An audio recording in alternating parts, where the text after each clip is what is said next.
तीन खंड मला दिसले की संजीवनी मंत्राच्या योगे करून त्याच खंडांचं एकत्रितकरण करून एक आगळ्या रक्तवर्ण मी निर्माण करणार आणि माझा तुमच्यावर हा शुक्राचार्य असा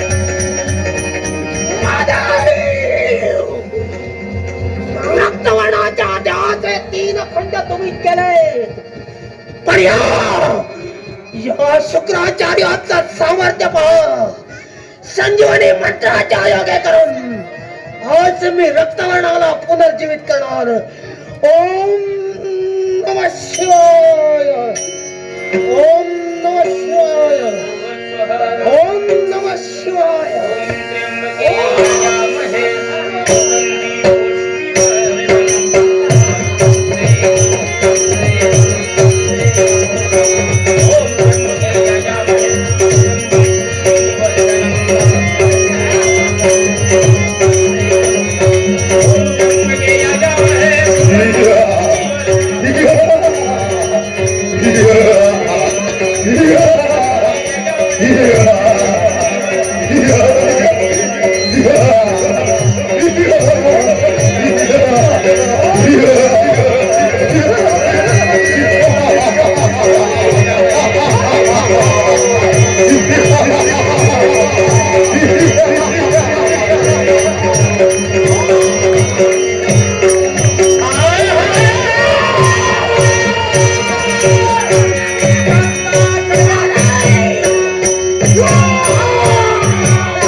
जीवनाचा गुरुदेव नाता आहे तुम्हाला केवळ दानव कुणाच्या अस्तित्वाकडे या रक्तवर्णावर शिवभक्ती केली प्रसन्न झाला अमरत्वाचा वरदानही दिलं होतं पण त्या देवानं मी विरोध रूप घेतात कप्तानो या रक्तवर्णाचा सेवन केलं दुःखात त्याचं रे दुःख ऐकत ही जवळ येणारा काशी राजा राजा उपेंद्र ही जवळ येणारा अजिंक्य तारा आणि ज्यानं मला मारलो तो शिवशंकर शिवाय तिच्यावर विश्वास ठेवला पण तीच माझ्या विनाशाला कड उठवली सखी बाई त्याला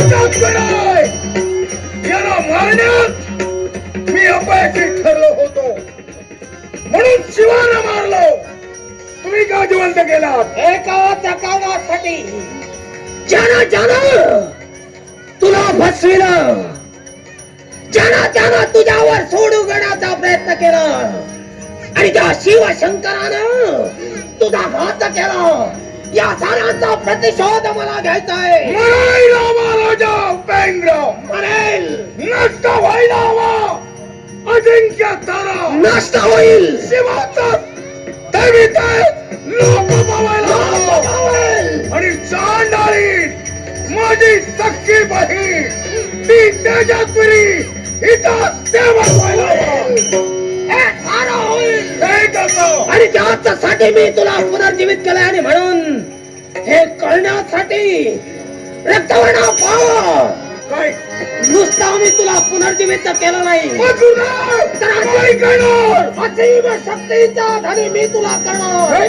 माझ्या सामर्थ्यानं असीम शक्तीचा स्वामी म्हणून ओम नमः शिवाय, अरे कधीवर ओम नमः शिवाय, ओम नमः शिवाय.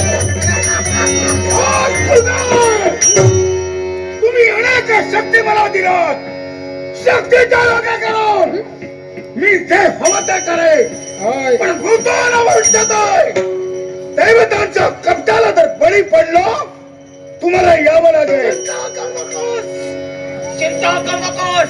ज्या वेळी तुझ्यावर संकट येईल, या तुझ्या गुरुला होत आहे.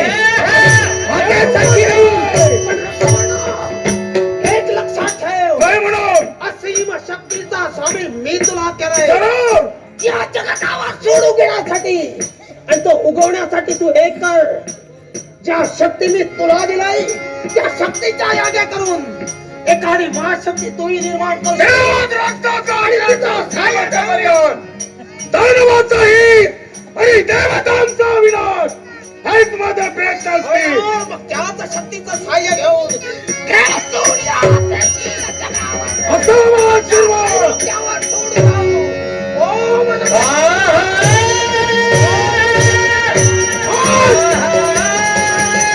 Ora continuai Raja Upendra ऐकलं माझ्या छेडालात अजिंक्य तारा हवा होतात मला, पण देवतांचा झालात.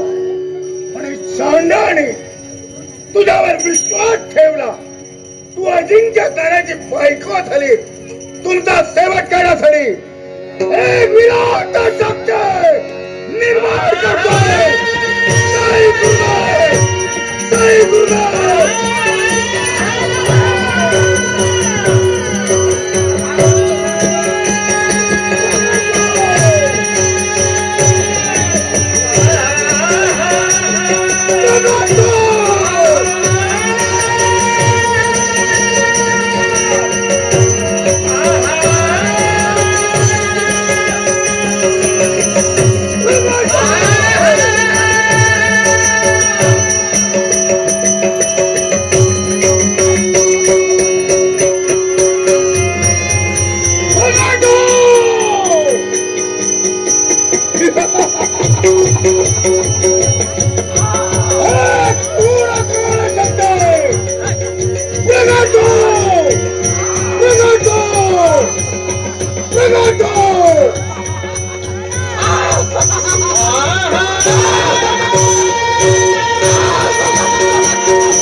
माझी जन्मदाती माता पिता कोण?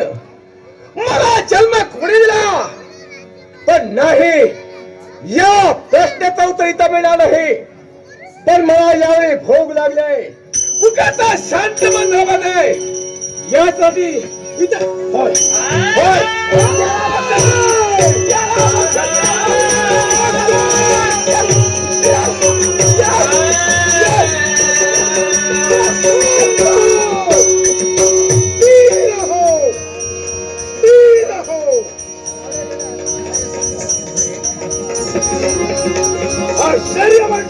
नवल चमत्कार. मी जन्माला येता क्षणी माता भुकेला जीव वाखवला होता, पण आपला मस्तक येता क्षणी माझ्या भुकेचा शांतवन झाला. अशी व्यक्ती कोण? माताभूमीचा सम्राट नाव माझा रक्तवर्ण एक वेळ शिवाला शेवट केला पण गुरु कृपेला पुन्हा जिवंत झालोय तुला जन्म मी दिलाय तुझा बाप हा रक्तवर्ण आहे म्हणजे माझी माता पिता आपणच हा माझा जन्म का झालाय कशासाठी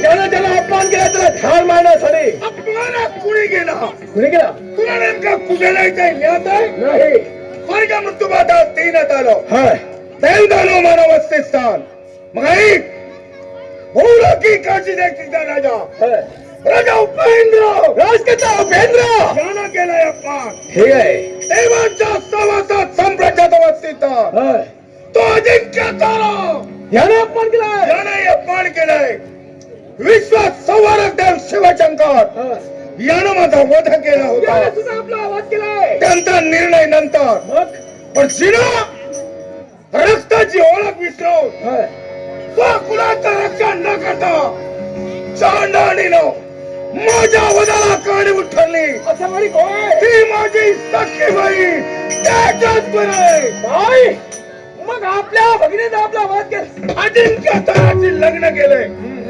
ती मरायला हवी ती तेजस्वी मरायला हवी आहे तिला ठार मारण्यासाठी तुला विचारलं तू कोण तुझं नाव काय काय सांगणार मी सांगेन रक्तवर्ण याचा पुत्र मी बाळ काय आपली नावाच्या गरजेचं आहे मग एक क्रूर कार एका सर्पाच्या मुखातून तुझा जन्म झाला अरे म्हणून तुझं नाव काल सर्प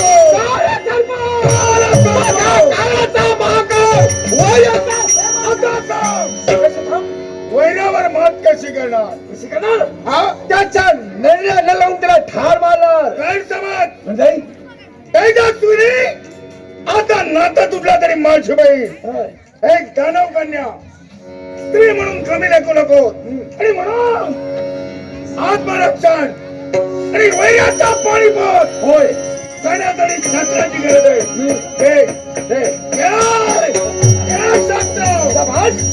मग या शस्त्र वैराचं पाणीपत्य केलं पाहिजे